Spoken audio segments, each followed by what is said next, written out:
$10 in my pocket. Look at that. Look at literally $10 in my pocket. How about that? What? Amazing. I didn't know I had $10 in my pocket. That's not Aren't so bad. you just a walk-in sing Hey, everybody. song? That's right. Hey, everybody, I'm Kyle Ryssdal. Welcome back to Make Me Smart, making today make sense as best we can. Oh, hello, friends. I do not know why the 4-day week is the longest week that ever existed in the entire world, but it is. So I think we can agree that thank goodness for Economics on Tap. Happy Hour Friday. The live stream is up and running. I got to pull up the Discord on my other computer, which is I'm just going to type and talk for just a second.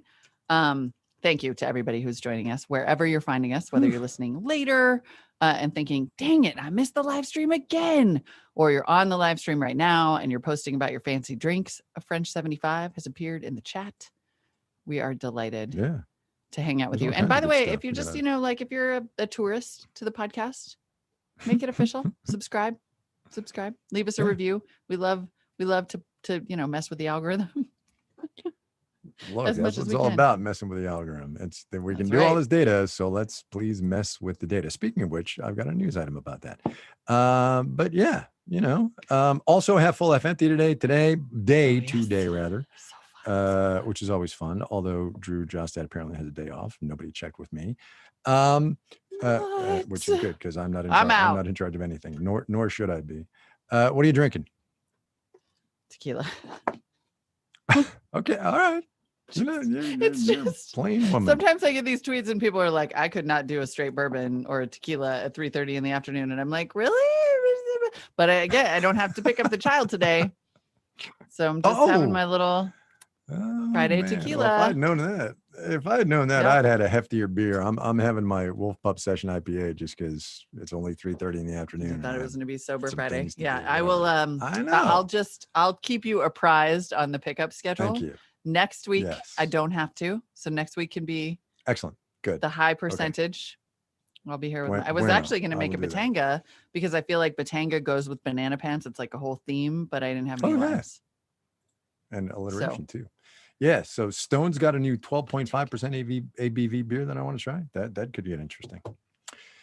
Okay. Yeah. But let's talk about that next week, not this week. The way it works on a Friday is we do the news, we do a little game show, and then we get out of your hair.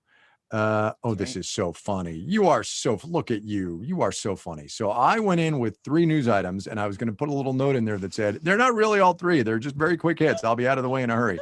Molly had 1 in, and then I come back 20 minutes later and it's 1, 2, 3, 4, 5. It's only 2 stories. Oh, it's only 2 stories. Sure. 5 links for 2 stories. We should probably get to it though. I'm gonna hit mine real quick. So my first very quick one is a news item out of Europe today related to monetary policy in the European Central Bank. We all know that the Federal Reserve and Jay Powell have been talking about tapering, which is to say slowing down its bond buying program and thus removing some of the support it's providing to the economy. Christine Lagarde, the head of the European Central Bank, announced today that it is going to start slowing down its buying of euro-denominated bonds, but Ms. Lagarde said, and this is a quote, "The lady isn't tapering." Now, Christine Lagarde, I love. I've talked to her a couple of times. She is so and classy. What she said was, "The lady isn't tapering." Right? That's what she said. She's French. She's lovely. I love her. Awesome. I just thought that was a great line. The lady isn't tapering. This is the woman who, when I asked, so I did an interview with her when she was running the IMF. And I asked her about Janet Yellen, and I was like, for you and Janet Yellen, for a long time, it was just the two of you at the top of the world's most powerful female economists list. And Yellen had just been not reappointed to the Fed. And she said to me, and we have this on tape, she said, "Ooh, Janet, I love Janet." So anyway, that's my little, fantastic. That's my little fanboy on Christine. That's absolutely amazing. She also said, by the way, that inflation is temporary. Yes. I'm just saying that. Yeah. Oh yeah. Look, she and Powell are, I think, on the same page, as are many people. Not, however, most of them in Congress are a little skittish. Anyway, I just want to point out today a news item in the New York Times speaking about misinformation and disinformation and how everybody's been after Facebook to supply data so that researchers can figure out what kind of damage has been done. The headline on the article today from the New York Times: Facebook sent flawed data to misinformation researchers, which might thus skew any report and studies and academic research that can be done on the influence of Facebook on misinformation. And all I can say to that really is classic. That's it. That's all I can say. I mean, seriously well said. Yeah. Cannot add a thing to that. Just Yep. come on. Yeah. And item 3, I guess these are all just really quick hit little items that struck me today. So the Biden administration, President Biden and Chinese President Xi Jinping had a phone call last night, 90 minutes, which I think probably allowing for translation was like 30 minutes of content time, but whatever. Had what was by all accounts a really good and productive meeting. And then today in the Wall Street Journal and several other outlets comes news that the Biden administration, in addition to not having removed the trade war tariffs that the Trump administration put on, is thinking about more Section 301 tariffs, which is to say punitive and yeah. So the whole China relationship is a little squirrely, and given the crackdowns over there on technology and some of the other industries, it's really good to be watching warily. Those are my news items. That's so interesting because so the tariffs cost U.S. consumers money. We agree. Yes, they do. Yes.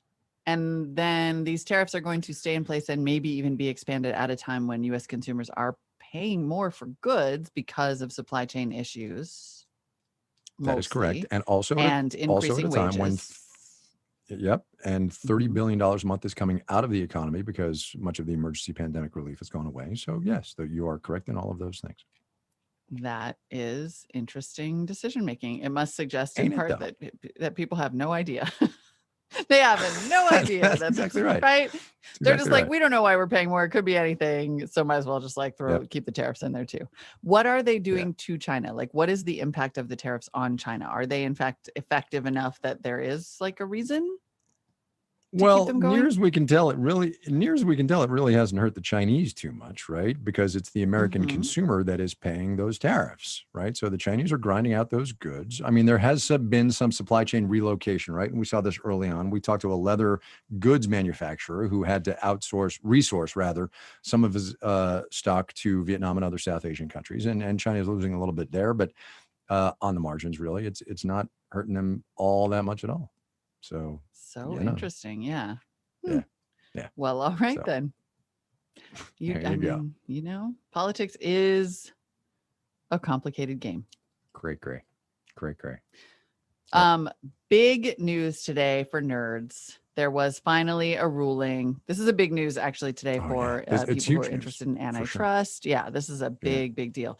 So we've been waiting to see what the ruling was going to be in Epic versus Apple. Epic versus Apple, which is, of course, the makers of Fortnite suing Apple and saying you are, you're behaving in an anti-competitive manner by not letting us take payment any other way than through you, and by taking a 30% cut of those payments, and by like forcing users to go through your app store to get Fortnite and other apps.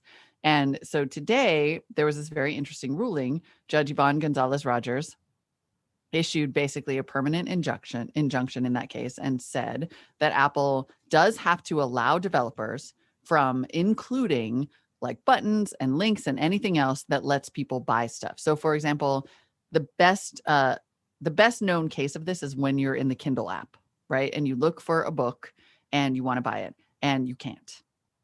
And the reason you can't is because you're only allowed under Apple's rules to use Apple's purchasing system, and Apple takes a 30% cut of that. And so Amazon was like, no, thanks. You have to go to the website to buy this.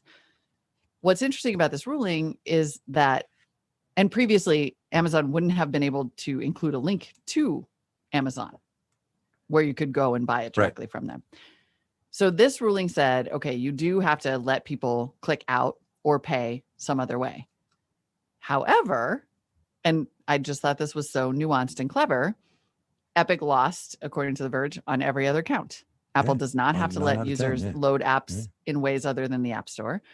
Apple doesn't have to like put the Google Play Store on iOS, and it doesn't have to lower its fee below 30%. And so Epic is going to appeal and says, this is not a win. But I actually have to say that as a like a nuanced decision here, which is like, no, dude, you got to give people other ways to pay. In every other way, you are totally allowed to operate your business as you deem fit. I think it threaded the needle somewhat impressively. And also, there was one of these I don't know, sidebars of this ruling or whatever, was that Apple is not a monopoly, right? And so Apple's communications team today is jumping up and down on the whole, we're not a monopoly, right? And so, right. They're taking some glee in that. Totally true. They're not. Yeah. At all. Yeah. Yep. So that was an interesting ruling and a big day, and Epic is still definitely not happy. And then my second story is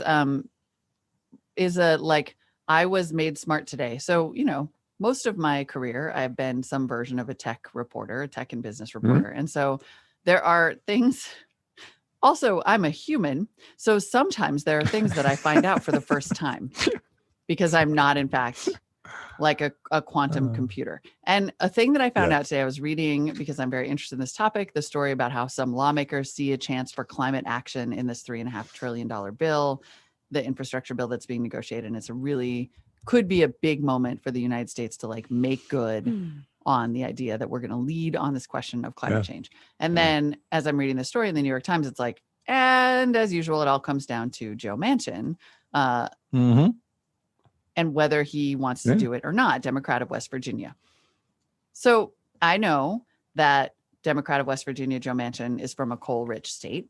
I know that he was at an oil and gas fundraiser. I know that he has opposed things that move people off of fossil fuel in the past. And I know that economics is a big part of politics. What I didn't know is that you can own stock valued at between $1 million and $5 million in a coal brokerage, and that you can make $491,949 in dividends from that stock in coal, and that you can still be the chairman of the Senate Energy Committee. Yep. I didn't know that there were we're not allowed to expense a beer at the end of a reporting trip, right? Let alone all the things that journalists or teachers or various people under various ethics policies are allowed to do. But you can literally own a bunch of stock in coal and then set energy policy at the highest level, because we know that bills are crafted in committees. Most people on the most rank and file senators and members of the House don't have anything to do with crafting legislation. It goes into a committee, it gets written, and it comes out. And you could be the chair of that and have as much as $5 million in coal stock. And I will tell you, listener, I was in fact pretty shocked. I was surprised to discover that. I did not know. That is so interesting that you were shocked. I was not shocked. Maybe I'm more cynical. Here's the central bank corollary to that. Well, we should all be appalled. We should all be appalled. Shocked. I don't think it's a partisan political statement to say that our elected representatives ought not be able to trade stocks actively while they're in office. Full stop. Here's the central bank corollary to that. I know. Hold on the banana pants, please. We'll get there in a minute. Here's the central bank corollary.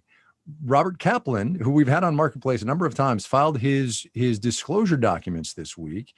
And it was either the Journal or ProPublica went through them. Robert Kaplan, who, although not a voting member, does help set monetary policy for the United States, and more particularly is consulted on some of the economic bailout issues that have happened in the last 18 months in this economy, made 22 transactions in stocks and corporate securities. 22 transactions worth more than $1 million apiece. What? Yeah. And both he and Eric Rosengren, the head of the Boston Fed, came out today and said, we've done these transactions. They were completely in line with Federal Reserve ethics policy, which is true, but we're not going to do them anymore. Yeah. Wow. And there were also a bunch of ethics exemptions in the Biden administration, including for Janet Yellen. So it was you can still sit on boards of banks and things like that. Yeah. I mean, there's really, really, really a lot of it. And I sort of I sort of vaguely knew that. It's just that one-to-one connection that you can literally be enriching yourself on this industry and also crafting all the policy around it so directly that I did find somewhat surprising. And then a bunch of people tweeted me about the STOCK Act, the Stop Trading on Congressional Knowledge Act, that was apparently signed into law to much fanfare by President Barack Obama in 2012, a president who I think we can all agree didn't come down too hard on the financial industry, because then it sounds like it was pretty promptly watered down significantly. It was totally watered down by a Republican totally watered down. But Congress, Yeah. to be clear. But Yeah. again, But- like not a lot of tough stuff happened there with No. financing. No, corruption. but look, I mean, so look though, I mean, Obama didn't refi his house because he was afraid it would appear to have been undue influence, right? Jimmy Carter had to give up his farm and put it in a Right. blind trust, so some do what they're supposed to do, others don't, up to and including the last occupant of the White House. It has to be pointed out. So, Absolutely. yeah. I mean, it's a, let's just say it's a wide ranging issue, and we should really probably deal with it as a country, because the idea that, like, for example, whether or not the United States moves on climate change is so directly and inextricably tied to one person and his personal financial investment, it should be pretty troubling, actually. That shouldn't actually be like paragraph 17 in a story. Yeah. That's kind of that seems like a pretty big deal. I know I'm like a child over here, but like, whoa. No. Anyway. Okay. That's what I got. So That's let what I us now return you to our regularly scheduled Banana Pants programming, which is this. The swag or swag? I say swag. Swag is like your style. Okay, swag. But swag is your stuff. Oh, that's true. Okay, Mhm. swag. Mhm. The swag for our fundraiser this next 5 days or whatever is literally a pair of banana pants. And perhaps those of you who follow Molly on Twitter have seen her in her banana pants. Those of you who follow Marketplace on Twitter will see me in mine. I will not, however, tweet them out. But if you go to marketplace.org, I'm doing a banana there you pants dance on the video. There right you now. go. She's been wearing them all day. In fact, there was a picture of her late last night in those things. So maybe she actually slept in them. I don't even know. They're I don't getting even pretty know. She's, dirty. like, dancing. What is that? Can't take them What is off. that? Love them. Anyway, so marketplace.org/GiveSmart. It is the time of year. I think there are two of them, although it feels for those of us on the pointy end of the microphone like more. $10 a month gets you the banana pants. It is our most popular gift this drive by far. Other gifts at other dollar amounts. You can check them out at marketplace.org/GiveSmart.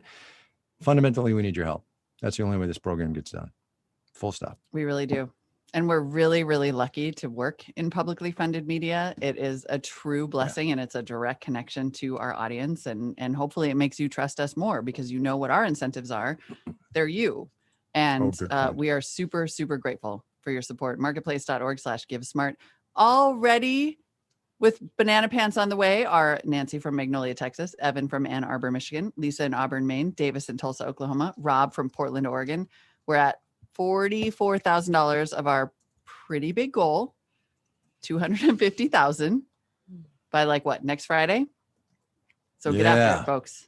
It's a big nut. This Let me just tell you that. This is all about me in the pants. I need you. It's all gotta about look Molly good in the here. pants. That's exactly right. It's the That's pants. exactly right. No pressure.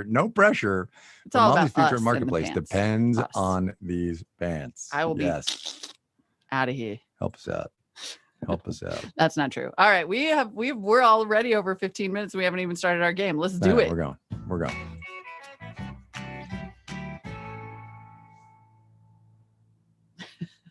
It's time for Half Full, Half Empty, where we give you our predictions on various topics. I'm laughing because Michael in the Discord just said, "I send the money, but I do not wear the pants." I saw that. Which made me laugh. Liana Scolacci is our host for today. What do you got for us, Liana? Think about the staff photo we could take if everybody was wearing the banana pants. Yes. I just wanted to put that out there. For our first in-person gathering. Anywho, are you half full Okay. or half empty on Americans retiring earlier? Oh. You know what is a bona fide thing? Is that the FIRE movement, the Financial Independence Retire Early movement? Wow. I've never even you should be doing a story about this. This is a big deal. It's people who are trying to save as much as 70% of their income so that they can retire early. It's like a pretty extreme. It's like the intermittent fasting of making money. I was just going to say, it's like the hyper low calorie diet. What? Yeah. Do you live in a I tent don't for really 5 know. years? But And- then the idea is like, boom, you retire at, 50 and you go and do your thing. Wow. I think there's a lot more interest in it. I don't know that Americans make enough to retire early, like across the board. I'm half Yeah. empty on that, but it is a movement. Yeah, I think if you can retire, you ought to. So I'm half full-ish, I suppose.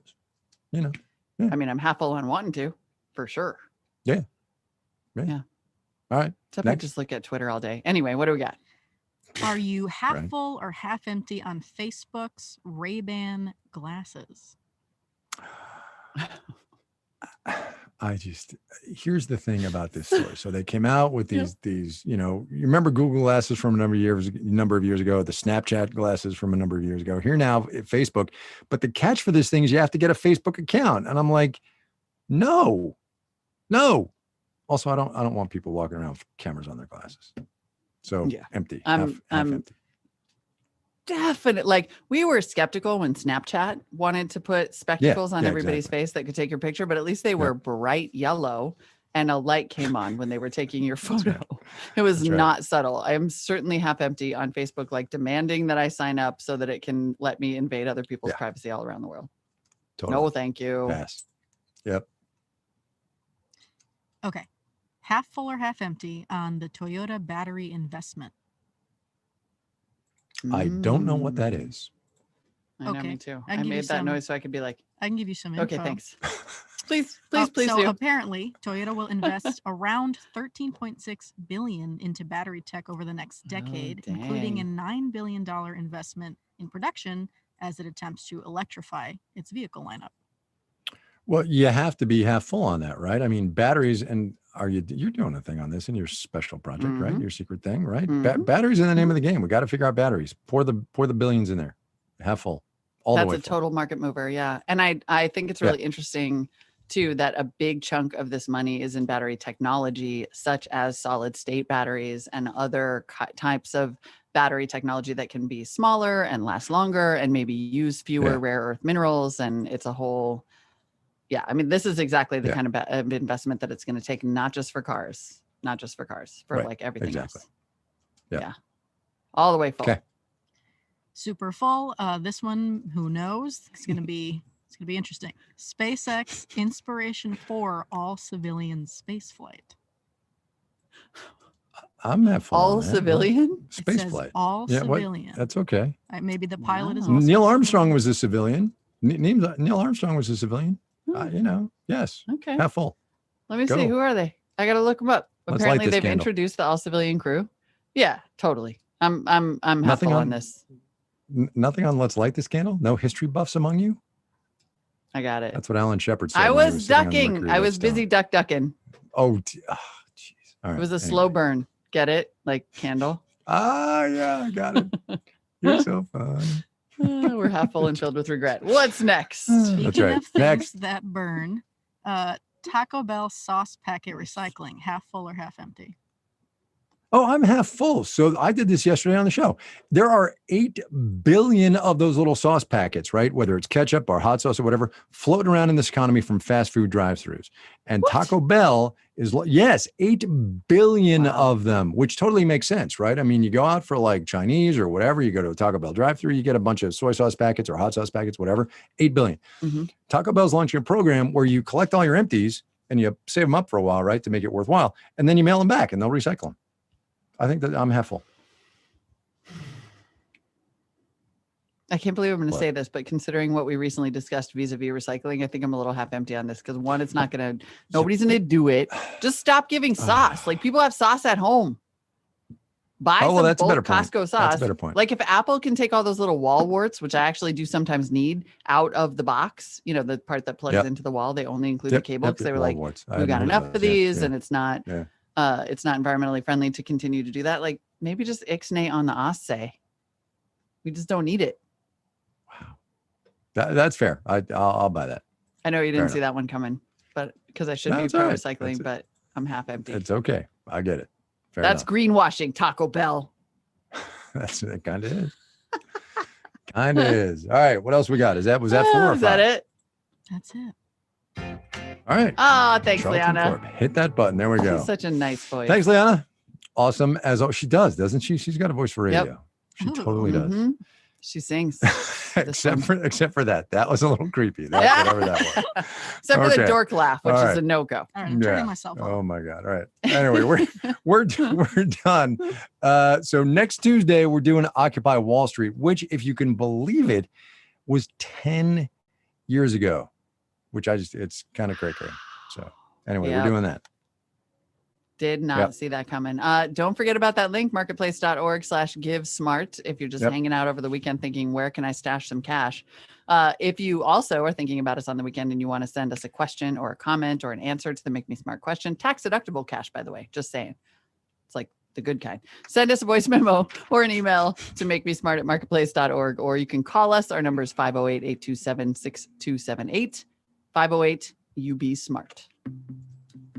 Boom. I feel like I might have just suggested Another Friday in the launder books. money through Marketplace, which is not what I meant.